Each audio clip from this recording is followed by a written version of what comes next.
Hi, I'm Nicki Greenberg and I'm an author and an illustrator. My most recent book is The Detective's Guide to Ocean Travel, which is a mystery novel set on the RMS Aquitania, which was one of the grand ocean liners of the Golden Age. It's set in 1927 on a crossing from Southampton, England to New York. The story is one that I wanted to appeal to middle grade readers, but actually all the way up to adults. I loved Agatha Christie as a kid when I was a middle grade age reader. And so this is a really classic whodunit with a lot of twists and turns. It's not a murder, it's the theft of a priceless diamond. And there are high stakes here because Pepper Stark, our protagonist, her father is actually the captain of RMS Aquitania, and he's a very troubled man, and she has a troubled relationship with him. And the theft of this diamond on board jeopardises his career, and very much his entire identity is tied up with the ship. So Pepper is determined that she is going to solve this mystery, which the purser is failing to solve. The purser was a little bit like the policeman of the ship. So high stakes, and there are some other kids, you can see them on the cover here, who Pepper encounters on board from different classes in the ship. So Pepper is sailing first class, there's a boy she meets who's sailing second, a girl in third, and another very mysterious character, a boy sailing in first, and together they end up on the hunt for this diamond. I had a hankering to write a story set in the 1920s, which is an era that I love, on one of these Golden Age liners, because the glamour, the mystique, the mystery, they were like floating cities, miniature cities, and there was a whole sort of social life or social lives going on aboard. And I found that fascinating, so I leapt into research and discovered this whole lost world of transatlantic travel in a time when that was the only way to cross. So there was no commercial air travel, or very little, later on, and I was fascinated by it. I did an enormous amount of research. I started off in the State Library, going in and reading everything that I could about the Golden Age ocean liners, down to books about all sorts of Atlantic travel, but what was eaten on transatlantic voyages throughout history. There's a book about just that. I did a ton of research, and then I started acquiring books as well, and I got some fantastic books online.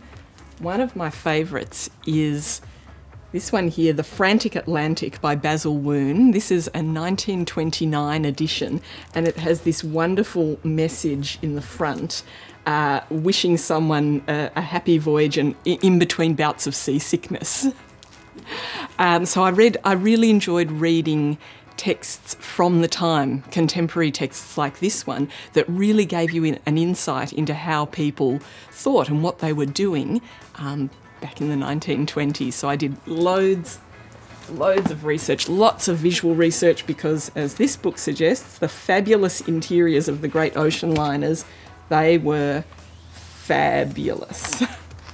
So loads of visual research, and I found lots of interesting pictures online and information online, and I even, as a gift to myself when the book was contracted, I bought this teeny tiny souvenir pin from the very first voyage of RMS Aquitania in 1914. So that was a very special little bit of visual research. No, this is not my first book.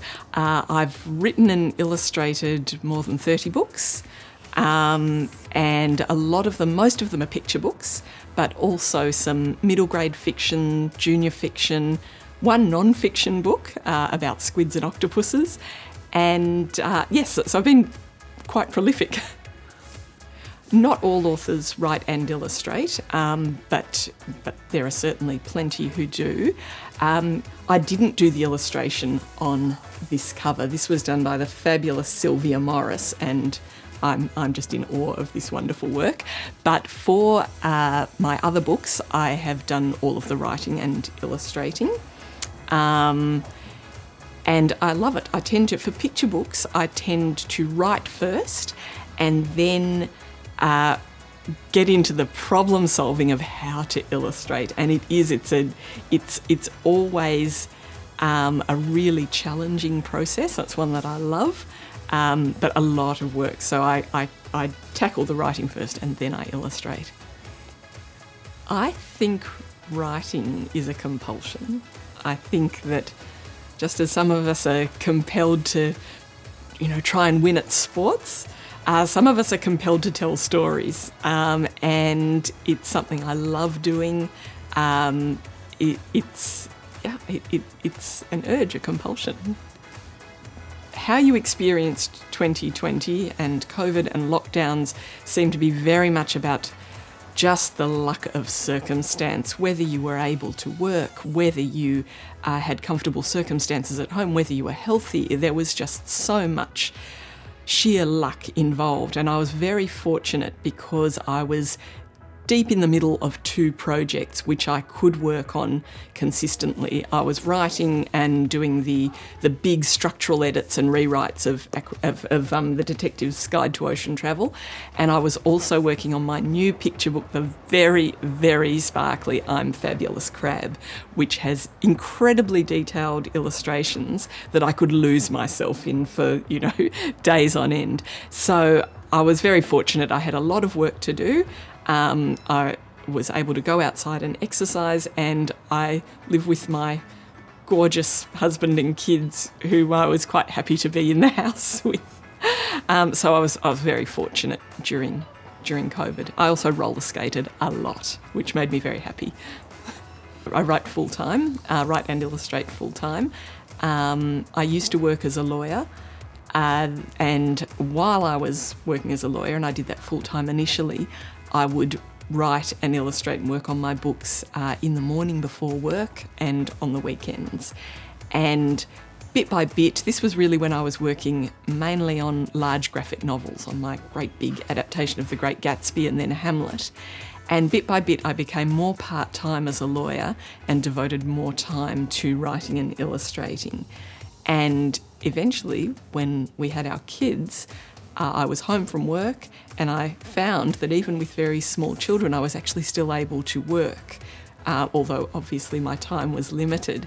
And so it became a juggling of kids and family and writing and illustrating. And as the kids are older and more independent, I've been able to do this largely full-time, which I'm extremely grateful for.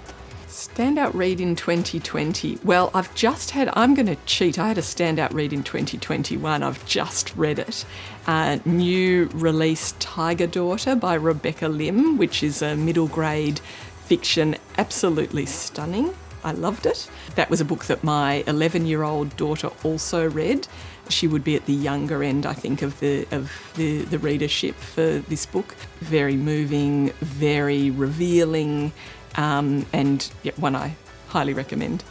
The first author that started me reading, I've always loved books, and so I can't remember starting reading. I remember always having books around, and I'm told that as a very small child I had memorised the entire text of Raggedy Ann and the Cookie Snatcher.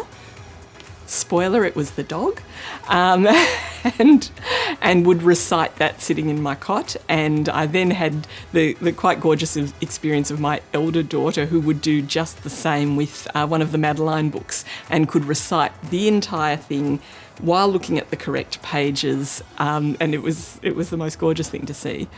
Next for me, I'm Fabulous Crab about to come out in May, which is very exciting. I am working on another picture book, also very exciting. Can't reveal anything about that one yet, but it's got some pretty topical themes and it's a lot of fun.